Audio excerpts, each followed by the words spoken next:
Hey everyone, Sheldon from SculptPersonalTrainer.com coming to you with another vlog. It's my first vlog on my new website, so I'm super stoked about this. And I thought I'd talk to you guys about an issue that is very close to my heart because it's the way I differentiate myself from all the other personal trainers in Hartford, but also in the UK. A lot of personal trainers, or most of them, unfortunately, will sell the idea of weight loss as the measure of success, when indeed it's not weight loss that tells you whether you're doing the right thing or whether your training's right or whether your eating's right, but fat loss. Fat loss is what you should be looking at. And if you have a personal trainer and they're putting you on a normal scale and saying you've lost weight, so you're doing well, you need to rethink that.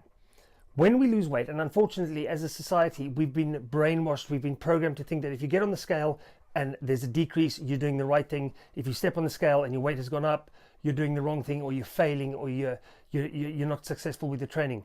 Unfortunately, it's inaccurate, for the simple fact that when you stand on a scale, you don't know what that weight represents. You don't know whether you're retaining water. You don't know whether you are building muscle, or if you're putting on fat. And that's the differentiator. That is what you need to find out. If your personal trainer isn't telling you what your body weight is, your muscle mass, your fat, body fat percentage, and your hydration levels, bone mass density, etc. If they're not giving you this information, then they are not weighing you or tracking your progress successfully. You need to know what this is. So, for example, if you get on the scale and your weight has gone up, you could potentially have put on muscle but drop fat, which means your training is successful. You're doing the right thing with training. You're putting on the muscle, you're losing the fat. But conventionally, you get on that scale and you'd be like, I'm doing the wrong thing because I'm getting heavier. The other thing you need to take into consideration is that muscle is 5 times heavier than fat. So if you build a little bit of lean muscle, but you lose fat, you could potentially put on weight. And again, then in your mind, you failed because you've put on weight. In the meantime, you're actually doing the right thing. Your fat's coming down, your muscle mass is going up. So to track your training progress and success, you need to be looking at the very least at body fat and at muscle mass, because those are the two trackers. If your muscle mass is going up and your body fat is going down, your training is going right. And also you can use these markers as a way to identify what part of your training program is working and which isn't. So for example, if your body weight has gone up, your muscle mass has come down and your body fat has gone up, it means that your training and your eating isn't right.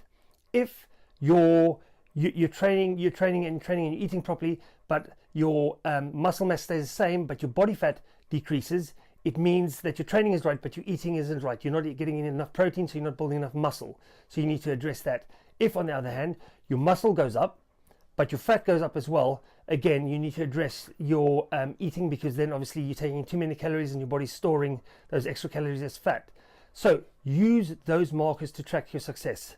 Body fat and muscle mass. Those are the ways you track. Forget body weight. Body weight is merely the gravitational pull on your body as a whole. It doesn't tell you what you're doing is working with regards to training and with regards to eating. If you want more information on this, please feel free to send me an email at sheldon@sculptpersonaltrainer.com, or visit my website.